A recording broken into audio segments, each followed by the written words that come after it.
구독과 좋아요, 그리고 영상 제작하고 분석하는데 슈퍼센스는 큰 도움이 됩니다. 최종 선택은 각자의 판단 기준에 맞게 활용해 주세요. 자, 한 팀은 지금 유럽 무대를 꿈꾸고 있고요. 다른 한 팀은 강등이라는 벼랑 끝에 아슬아슬하게 서 있습니다. 네, 바로 에버튼과 번니의 이야기입니다. 지금부터 2025-26 시즌 프리미어 리그 이 두 팀의 맞대결을 데이터를 기반으로 아주 그냥 속속들이 파헤쳐 보겠습니다. 우선 경기가 펼쳐질 힐 디킨슨 스타디움의 상황부터 한번 짚고 넘어가 볼까요? 양 팀의 분위기가 어떤지 말이죠. 에버튼, 현재 리그 순위가 8위입니다. 성적을 보니까 11승 7무 10패로 승점이 40점이네요. 이 40점이라는 숫자가 뭘 의미하냐면요. 바로 유럽 대항전 진출에 대한 아주 강력한 동기부여가 있다는 뜻입니다. 특히나 이게 또 홈경기잖아요. 홈팬들 앞에서라면 그 의지는 더 불타오르겠죠. 자, 그런데 벌리는 상황이 완전히 정말 정반대입니다. 강등권이라는 아주 깊은 수렁에 빠져서 지금 19위에 갇혀 있는 신세예요. 승리가 단 4번 뿐입니다. 7무에다가 패배는 무려 17번이나 되고요. 그래서 승점이 고작 19점이에요. 이건 뭐 매 경기 한 경기가 생존을 위한 전쟁이나 다름없는 거죠. 좋습니다. 그럼 이제 그라운드에 누가 나서는지, 그리고 어쩌면 더 중요할 수도 있는 누가 빠지는지 한번 확인해 보겠습니다. 에버튼은 아마 늘 쓰던 4-2-3-1 포메이션을 들고 나올 것 같아요.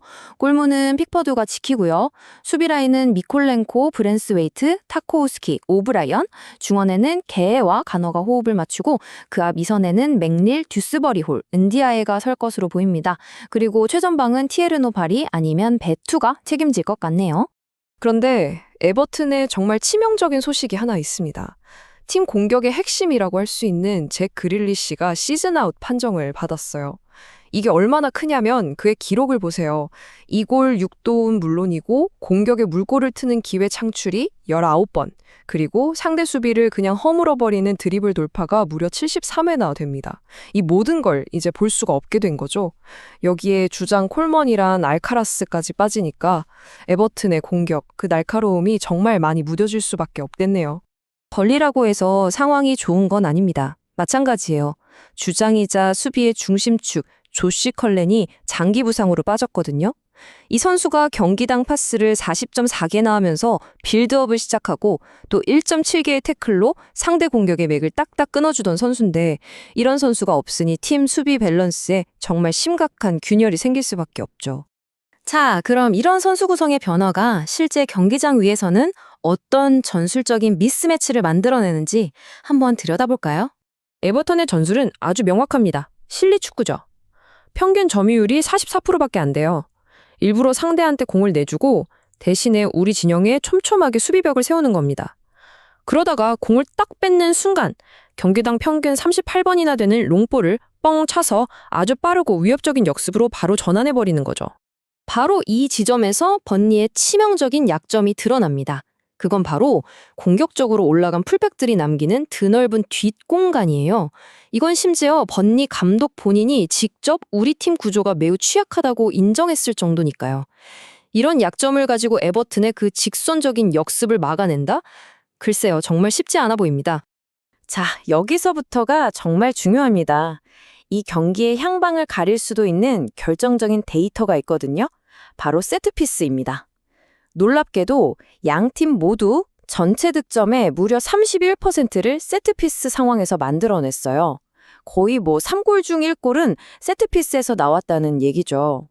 그리고 이 중요한 세트피스 싸움에서 에버튼이 확실한 우위를 점하고 있습니다. 그 무기는 바로 제공권입니다. 타코우스키와 브랜스웨이트, 이 두 명의 장신 센터백들이 버티고 있거든요. 번니의 그 허술한 지역 방어로는 이들을 막기가, 특히 코너킥 상황에서는 정말 버거울 겁니다. 엄청난 위협이 될 수밖에 없어요. 자, 그럼 이제부터는 다른 설명은 잠시 접어두고 오직 숫자가 모든 것을 말해주는 시간입니다. 수비와 공격의 세부 데이터를 아주 깊이 한번 파고들어 보겠습니다. 수비력의 차이는 정말 극명합니다. 에버튼부터 볼까요? 기대 실점 그러니까 이만큼은 골을 먹혔어야 정상이다 하는 수치가 33.0인데 실제 실점도 딱 33골입니다. 이건 뭐예요? 수비 시스템이 예상대로 완벽하게 돌아가고 있다는 뜻이죠. 그런데 번니를 보세요. 기대 실점이 무려 56.0입니다. 56골이나 먹힐 만한 찬스를 내줬다는 거예요. 이건 팀의 수비 구조 자체가 그냥 무너져 있다는 명백한 증거입니다. 공격 쪽으로 넘어가면 아주 흥미로운 반전이 있습니다. 에버튼은요, 만들어낸 찬스를 보면 38.32골은 넣었어야 하는데 실제 득점은 32골에 그쳤어요. 한마디로 결정력이 좀 아쉬웠다는 거죠. 반면에 번니는 정말 놀랍습니다. 찬스는 22.55골 정도밖에 못 만들었는데 실제로는 32골이나 터뜨렸어요. 이건 사실 운이 엄청나게 따랐다고 볼 수밖에 없거든요. 그리고 통계적으로 이런 행운은 시즌이 진행될수록 결국 평균으로 돌아오게 되어 있습니다. 그리고 이 데이터, 제가 혼돈의 시간대라고 부르고 싶은데요. 이걸 보면 더 확실해집니다.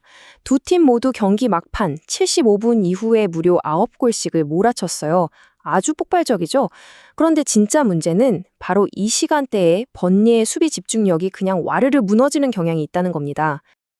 자, 이제 거의 다 왔습니다. 최종 예측에 앞서서 데이터 외적인 부분이죠. 선수들의 심리 상태나 다른 외부 변수들은 어떤 게 있을지 마지막으로 짚어보겠습니다.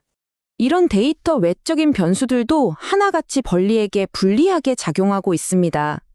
바로 직전 경기에서 3-4로 정말 충격적인 역전패를 당했잖아요. 팀 사기가 완전히 바닥을 쳤을 게 뻔합니다. 그런데 회복할 시간도 없이 단 3일 만에 그것도 힘든 원정 경기를 치러야 하는 거예요. 여기에 또 다른 변수, 바로 주심입니다.